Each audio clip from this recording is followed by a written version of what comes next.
Fourth experiment வந்து sonometer finding the frequency of AC mains. Yes, we all know frequency of AC mains in India is 50 Hz. அப்போ உன்னோட value what you are finding should be nearer to 50 Hz. Whether it may be 48, 49 or 51, 52. If it is very near ஒரு 49, 50, 51 இருந்தா your value is good. Okay. So I am going to explain how the device is going to be connected. என்ன பண்ணா இதுல ரெண்டு hooks இருக்கு. இந்த ஒரு ஹூக்ல வந்து நீங்க என்ன பண்ணனும்னா brass string attach பண்ணிட்டு you should hold 1.5 kg weights here. Yes. Already 0.5 load ஆயிருக்கும் அந்த ஹேங்கர்ல. 0.5 1.5 kg weight வந்து லோட் பண்ணிருக்கோம். லோட் பண்ணா என்ன ஆகும்? நம்ம வந்து கிரேட் 11ல ஸ்டடி பண்ணிருக்கோம். லோட் பண்ணும்போது இந்த ஸ்ட்ரிங் வந்து எக்ஸ்டெண்ட் ஆகும். அப்ப அதோட எலாஸ்டிசிட்டி வந்து it will increase இல்லையா? அதோட எலாஸ்டிசிட்டியை வந்து நம்ம மெஷர் பண்ணும்போது அதோட லென்த் இன்க்ரீஸ் ஆகுது. Okay, it shows the elasticity how much it can be extended without breaking down. Next இப்படி பண்ணிட்டு இதுதான் சோனோமீட்டர் டிவைஸ். இந்த சோனோமீட்டர் டிவைஸ்ல இந்த ரெண்டு பேரு பெட்ஜஸ் ஆர் பிரிட்ஜஸ். இந்த பெட்ஜஸ் ஆர் பிரிட்ஜஸ்ல if you see here it's here the length you can measure from 0 to 100 வரைக்கும் மெஷர் பண்ணிக்கலாம். அப்ப சென்டர்ல 50 இருக்கு இல்லையா? அந்த 50 இடத்துல வந்து நம்ம நியரரா இந்த ரெண்டு பெட்ஜஸையும் வச்சுட்டு பேப்பர் ரைடர் ஒன்று நம்ம என்ன பண்ணணும்னா லென்த்தி பேப்பர் வயர் நம்ம இங்க சென்டர்ல எப்பவுமே 50ங்கிற இடத்துல வந்து இந்த பேப்பர் ரைடரை வந்து நம்ம ஹோல்டு பண்ணணும். ஹோல்ட் பண்ணிட்டு இப்ப ரெண்டு பெட்ஜஸும் நியரரா இருக்கு. ஓகேவா? This is your tuning fork. இந்த டியூனிங் ஃபோர்க்ல you can see the frequency that's written here. Okay, இதுல நோன் ஃப்ரீக்வன்சி உங்களுக்கு 3 டியூனிங் ஃபோர்க் தருவோம். அன்னோன் ஃப்ரீக்வன்சி நாங்க பேப்பர் வச்சு ஃபோல்ட் பண்ணிட்டு உங்களுக்கு அன்னோன் டியூனிங் ஃபோர்க் ஒன்று கொடுப்போம். அதை இந்த நாளே வச்சு தான் நீங்க வந்து frequency of AC mains measure பண்ண முடியும். இப்போ yes you all know this is rubber bad.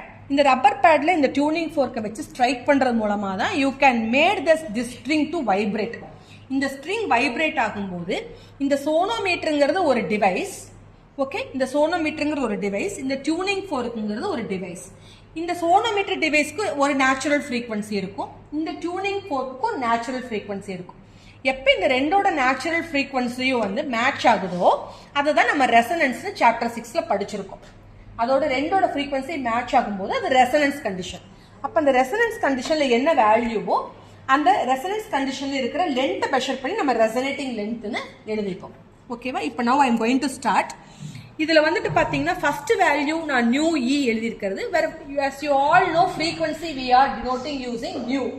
அப்ப நியூ இ எழுதிட்டு அந்த அன்னோன் உனக்கு ஒரு நாங்க ஃபோல்ட் பண்ணி ஒரு டியூனிங் ஃபோர்க் கொடுத்துருக்கோம். அந்த டியூனிங் ஃபோர்க் வச்சு நீ வைப்ரேட் பண்ணிட்டு பேப்பர் ரைடர் எங்க கீழே விழுகுதோ ஃபர்ஸ்ட் நியர் டு ஃபார் போங்க, நெக்ஸ்ட் ஃபார் டு நியர் வாங்க. இது எதுக்குன்னா நான் நல்லா வந்து ரெசனேட்டிங் லென்த் நல்லாவே நமக்கு அக்யூரேட்டா கண்டுபிடிக்கிறதுக்கு தான் near to far, far to length. ஓகேவா? ஃபர்ஸ்ட் நியர் டு ஃபார் போகும்போது நீ அப்படியே அந்த ஸ்ட்ரிங்கை வந்து டியூனிங் ஃபோர்க்கை வைப்ரேட் பண்ணிட்டு you can either keep it here. அப்போ இந்த மாதிரி வைப்ரேஷன் வரும்.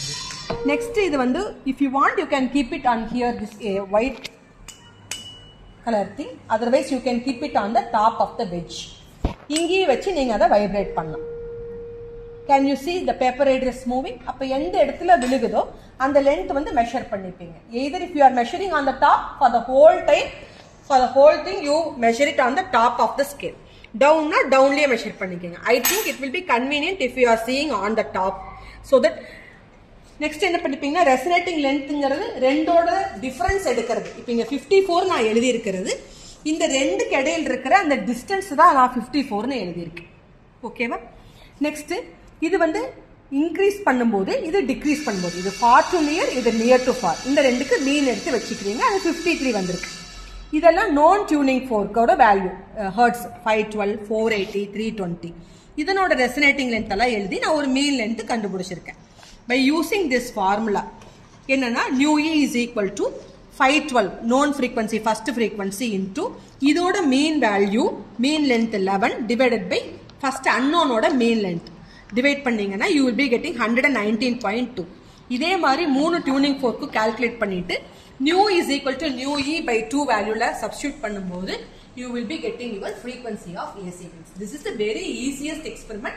But for the paper aided to fall, and the resonating length கண்டுபிடிக்கிறதுக்காக நீங்க கொஞ்சம் ஹார்ட் ஒர்க் பண்ண வேண்டியதா இருக்கும். அது வைப்ரேட் பண்ணிட்டே இருக்கணும் ஸ்ட்ரிங்க. இன்னொன்று என்னன்னா, உங்களுக்கு இதுல பேட்டரி கிடையாது, எதுவுமே கிடையாது. ஈஸியா device is also very easier. Battery, horseshoe magnet எதுவுமே இல்லை, நம்ம ஈஸியா பண்ணிக்கலாம். This is your fourth experiment.